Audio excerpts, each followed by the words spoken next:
Hello guys, welcome to your very favorite channel, the Student Insights podcast. Hope you guys are doing safe and sound. This is the fourth episode in the IELTS series that I'm shooting. I've already done 3 episodes which cover different modules as well as a general overview of the IELTS test. So if you're somebody who are thinking about planning for giving IELTS test, so this video series is specifically designed for you, in which I'm breaking down each module by the type of questions, the kind of strategies that you can use to score a higher band in your IELTS test so that you can apply it to your dream university and a dream country. So please make sure to watch this video till the end.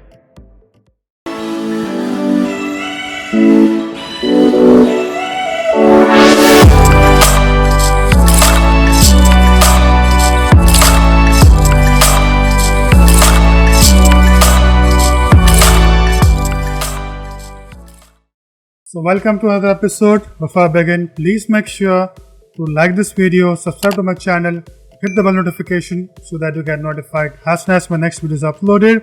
Also, don't forget to follow me on Instagram and Facebook. The social handles are the Student Insights Podcast. So that's where you'll get some extra information, extra tips. You can get in touch with me if you have any questions that you feel need to be answered. I would be more than happy to help you. And if I do not have the correct answer, if I believe I do not have the depth information about this, I'll definitely make sure to guide you to a more authentic and a genuine link where you can find much more detailed information about the topic that you're asking for.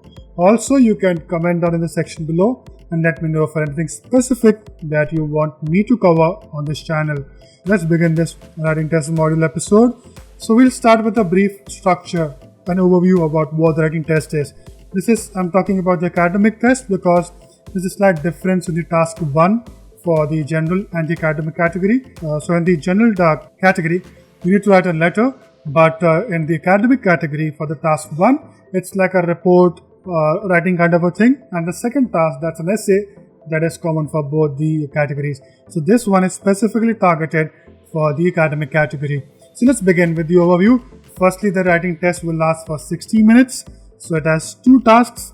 So the first one is about a 150 words kind of a report that you need to allow 20 minutes for this. And the second task is a 250 word essay, 40 minutes for the second task. So in this, your time division should be actually 15 minutes to write the first task, 5 minutes for checking it for any spellings, grammatical mistakes, or all the other things. And the second task you should be able to finish in 35 minutes and leave another 5 minutes for checking the second task, whatever you have written, to check for the grammars, for the sentence formation, for you need if you feel you need to change any statement that you might have written. So in all, you should be able to finish the paper by say 50 minutes. Keep the last 10 minutes as a checking time, cross-checking both the tasks. And now what exactly are the task 1 and task 2 that I'm talking about? So in the overview, the first task is usually about describing or explaining an information from a given graph or a table or a chart or a diagram. So it's basically kind of summarizing the information given either in a graphical form. You need to be able to point out the relevant points or the pointers that you believe need to be looked upon, which are very much important. So this is the task 1. You may be asked to either explain the chart or the diagram or even write the process. It might be like a flow chart and you have to convert that flow chart into kind of a paragraph passage form in a written form. And the second task is an essay. It's usually in response to your point of view on a topic, on a problem or an argument. So the second task, you need to put in your own opinion or point. For the task 1, it's basically a factual information presentation that you need to do, but it's in a formal written language. And the fourth thing is, as I mentioned, it should be formal responses. It could not be like informal slangs and the language and the way you construct your sentences should be a little formal because it's an academic category. So after a brief introduction, let's move on to in detail about what exactly is task 1, what is expected from you as a candidate, and what are the pointers and the strategies that you can use to score a higher band. So basically, as I mentioned earlier in the introduction structure, the task 1 is about a 150 words report. You need to allot 20 minutes for this task. It caters for 33% of the writing task. So we have 2 tasks, as I mentioned, 1 and 2. Task 1 caters for 33%, the task 2 has 66%.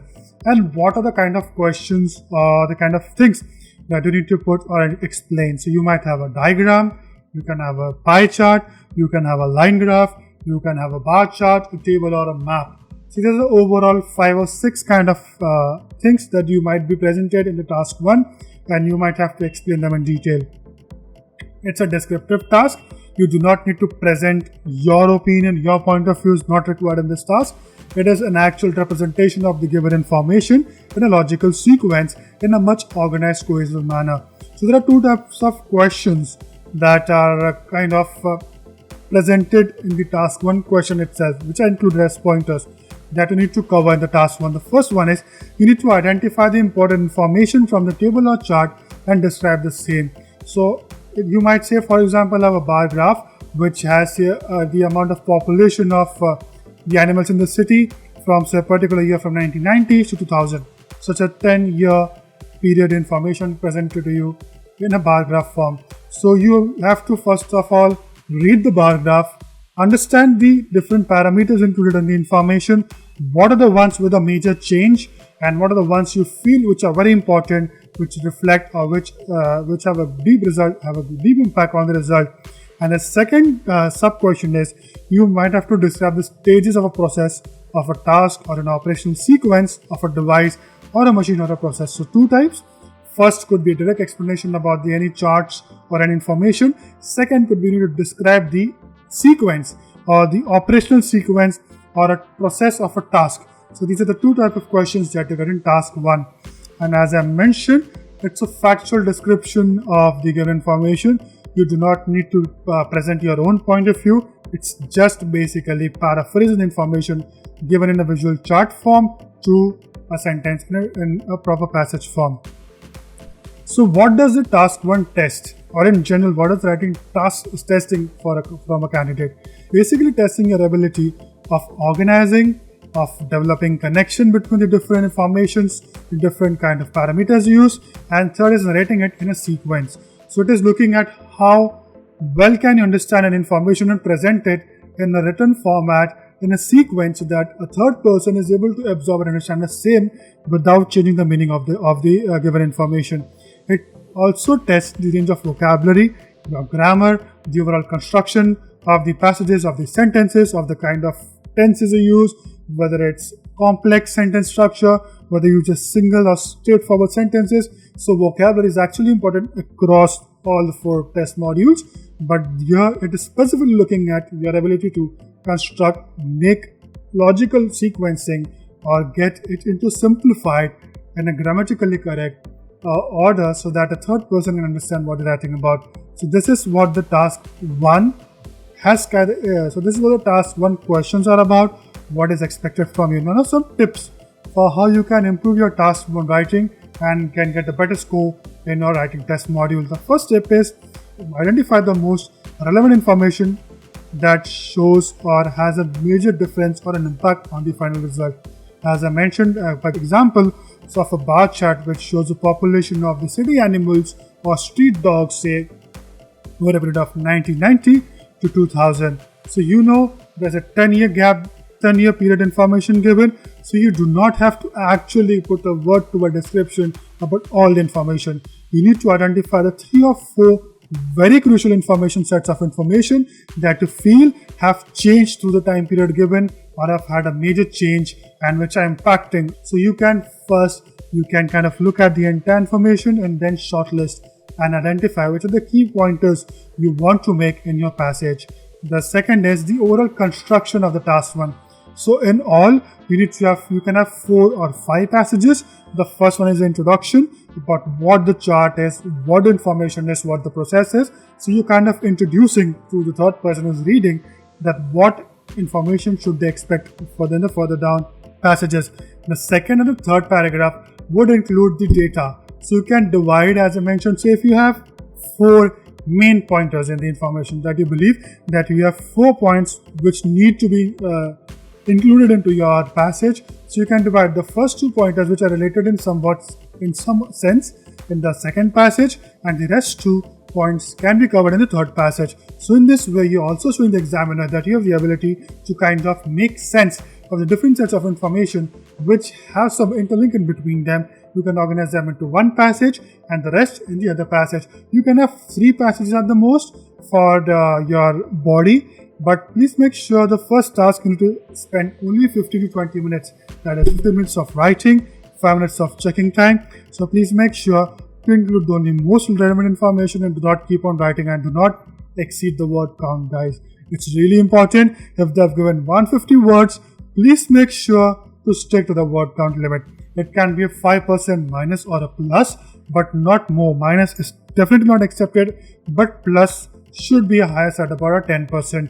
So please make sure to stick around the given word count, because that is also testing how concise are you in giving the information.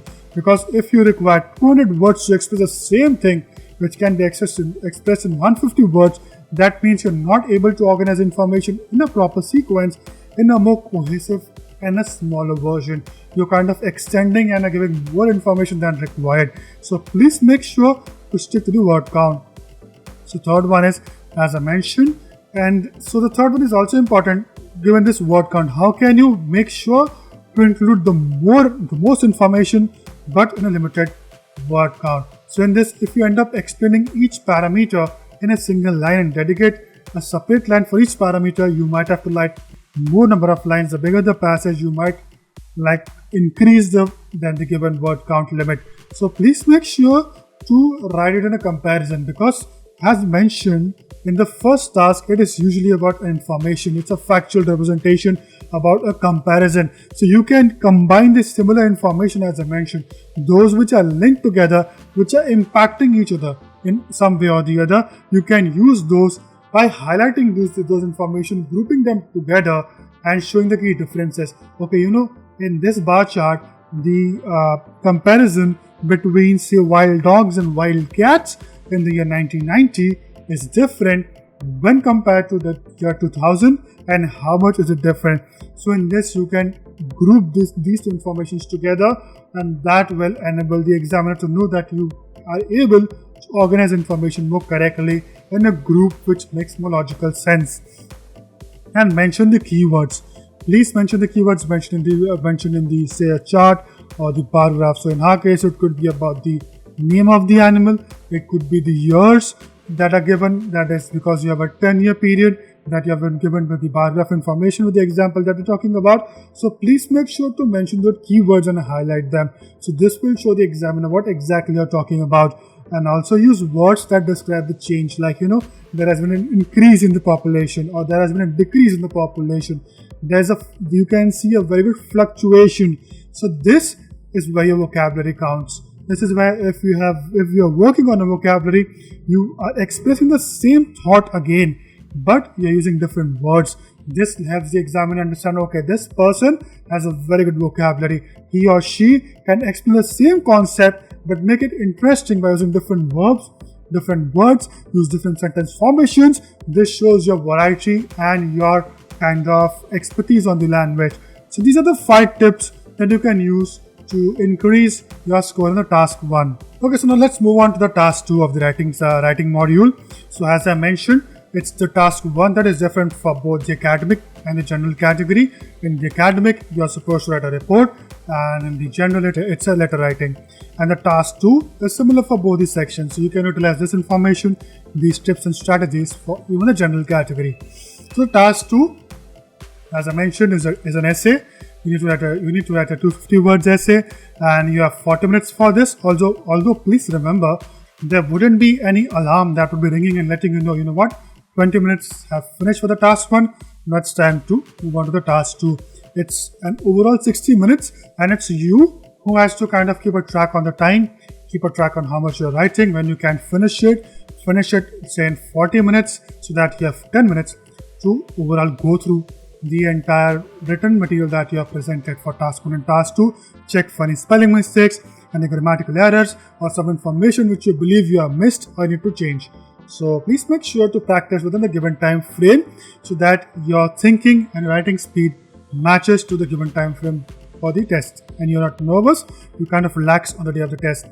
And now it caters to 66% of the writing task. As I mentioned earlier, in the task 1, it caters to 33%, the task 2 caters to 66%. It's a formal essay, it's not an informal essay, and it will ask your opinion, your suggestions or viewpoint on a particular problem or a social stigma. There are many different kind of essay topics that you can research on the internet. If you want, I can let those kind of essay topics be known on Instagram. Now let's move on to the essay structure. Like I mentioned about the structure for the report for task 1, similarly it is a 250 word essay. It's very important for you to organize in a logical sequence so that for the reader it becomes easy to understand your context, your point of view. As I mentioned, this task requires to put in your point of view, comment about a particular point or a certain topic that you think, or how much do you agree or disagree. It's an opinionated task, so it requires your opinion into this. So again, in this you can structure it in like 4 or 5 passages. The first one is the introduction. I am going to discuss the tips for each paragraph in detail, so please make sure to watch it till the end. And also, if you have watched till this section, please make sure to like the video, subscribe to my channel, hit the bell notification icon so that you get notified as soon as my next video is uploaded. And the next video is about the speaking test, which I am sure many people are very nervous about actually through the entire 4 modules. So please make sure to hit the notification bell so that you get notified as soon as my next video is uploaded. Also, do not forget to follow me on Instagram and Facebook. The handles are Student Insights Podcast. So again, the essay structure. The first is the introduction. You can have 2 or 3 passages at the most for the body of the essay. That body means it includes the pros and cons or your point of view, the different points that you think need to be covered under that umbrella topic. And the last is your conclusion. What is your opinion? As I mentioned, this task requires you to express your opinion. So the last paragraph is about conclusion. There are some pre-writing tasks or some pre-writing work that you need to do before you start writing the essay.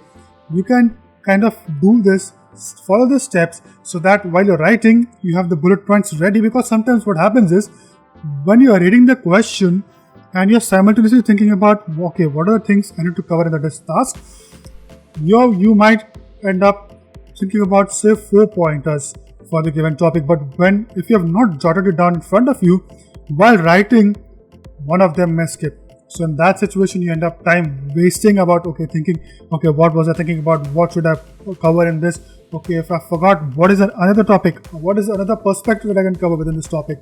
So if you jot those points down beforehand, it becomes easy for you to think in deep about this. Take one topic at a time, take one point at a time, write in deep about it, then refer to what you have written, note it down initially before beginning to write your essay, and then you can follow those. And this also will help you in giving a logical sequencing to your ideas. So each paragraph, each point actually has a link to it. It becomes like a storyline. There's no haphazard jumping to and fro between topics. So this actually enables the examiner again to believe that this person, this candidate is able to jot down points in a logical sequencing. He or she is able to make a story out of those points, which is very important. So the pre-writing pointers include: first, identify the issue. What exactly are they asking about? Please read the question very particularly. Is it asking about a direct yes, no, or is it asking about to what extent do you agree to this thing or this statement? So please make sure to identify the issue properly. Second is jot down the main points. As I mentioned, whatever you believe are important, make a list about this, and then from the list you can shortlist the very important 4 or 5 topics that you believe are pointers that you want to include in your essay. The third one is like similar what I said about shortlist the key points. It is very important. Please understand, this is not testing your knowledge about a particular topic. It's looking for your language construction, the way you use vocabulary, the way you express yourself, the logical sequencing.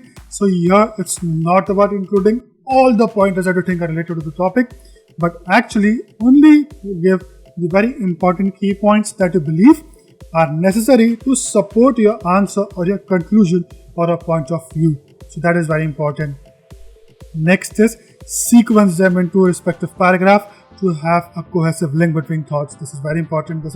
I'm repeating this again and again, but this is the very motive of the writing task.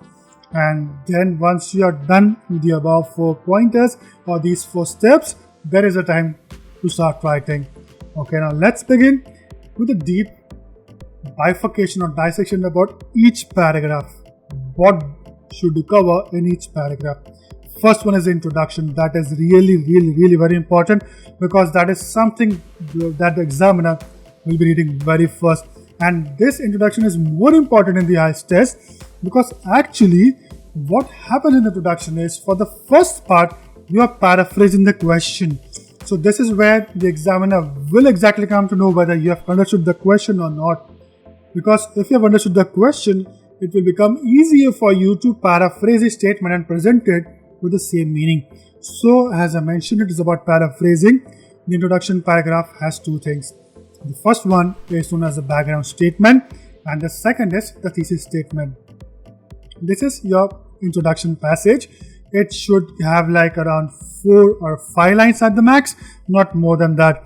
So you kind of, in the first half of the introduction paragraph, you are paraphrasing the question, and in the second, you are straight away giving your opinion, but in an interlinked manner. It shouldn't be 2 separate answers or 2 separate points, just squeezed into a single paragraph. So this is what the link between the background statement and the thesis statement means. So what is the background statement actually? As I mentioned, the background statement is a paraphrased version of the question. You have to paraphrase. What does paraphrase mean? Paraphrase means when you are giving the same message or you're saying the same statement, but you're kind of playing with the words that are being used, the way you construct the sentence, and the way you're presenting the information. Please, a very big pointer here or a heads up is, it shouldn't change the meaning. Paraphrase does not mean that you end up changing the meaning. The meaning or the central idea needs to remain the same. It's only the way you're constructing and presenting the information has been changed. It is similar. So like a very example from straight from my head is coming about is about say a particular dish that you're looking for. Say a French fries presented in the McDonald's is very different from a fine dining restaurant or a burger joint. It is the very same food item, but being presented in a very different form because it has to be consumed in a different way. Similarly here in the background statement, you should not change the meaning of the question. The meaning of the central idea needs to be the same, but you are smartly showing your wordplay, your vocabulary, your ability to construct a different form of a sentence and present that. So that is what the background statement is about. Next, second half is your thesis statement. Thesis statement is your answer to the asked question within the statement. So as I mentioned in the very beginning for the introduction passage, the first half is your paraphrase version of the asked question. The second half, that is a thesis statement, is your opinion about the asked question. So this is what the overall introduction passage looks about. This is how you can construct it. So this is where your introduction passage finishes. Next comes the body paragraph. As I mentioned, you can have 2 or at the max 3 paragraphs for this. So organize the key points in a logical sequence.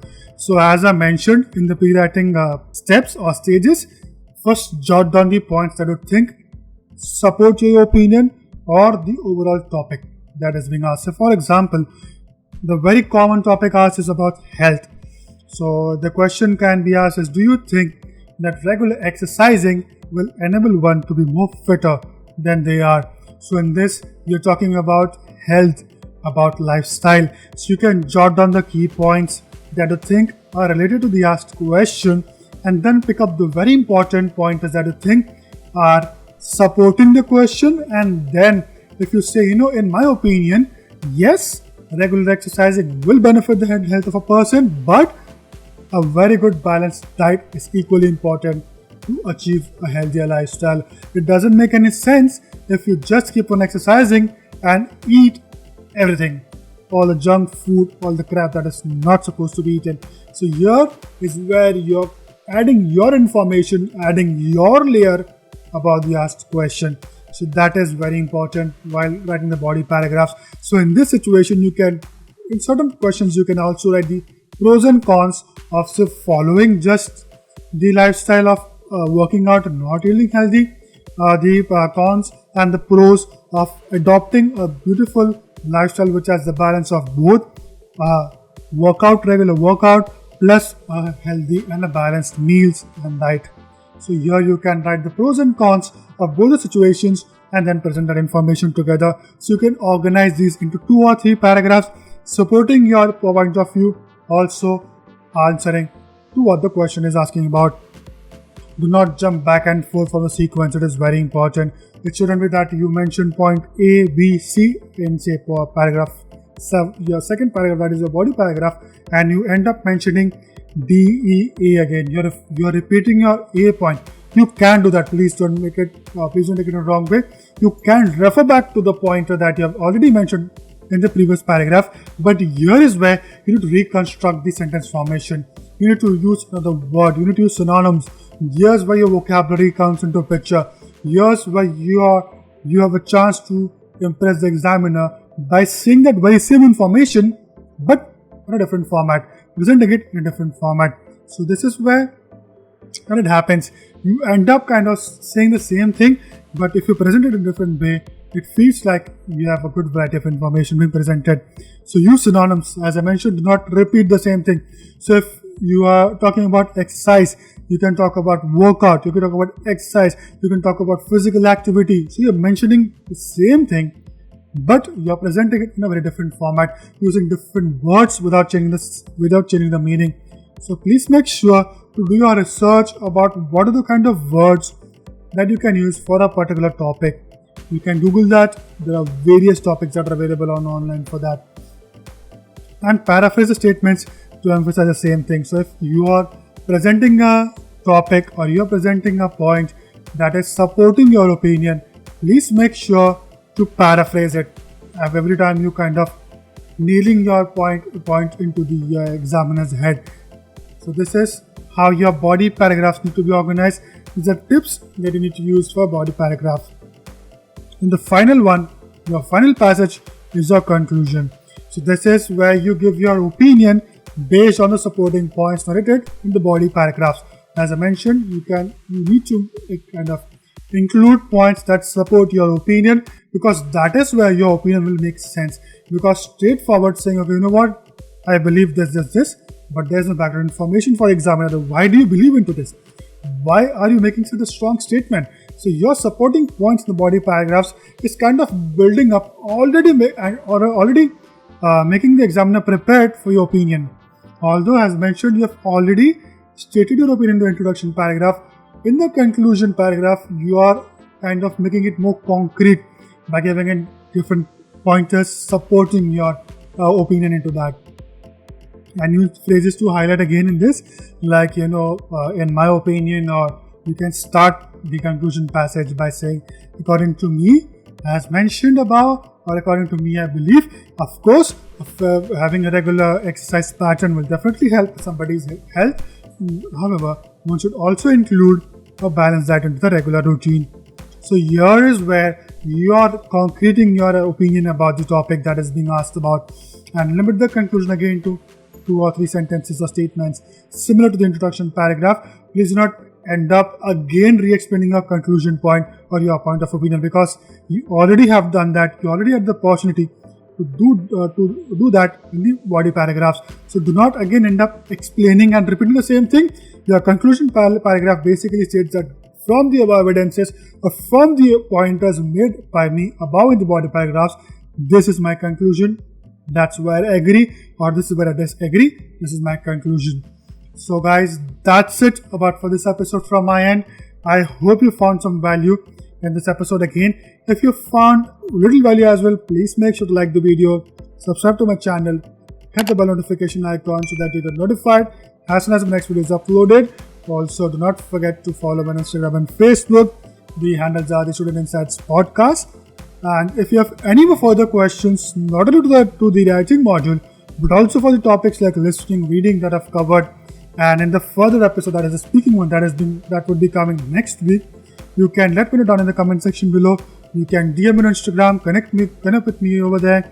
And if you want anything more further to be included into this, or if you want anything else that you believe I should cover on this channel as international students that you require, or if you have no clear vision about it, please let me know I'll make sure to include those things in the coming further episodes.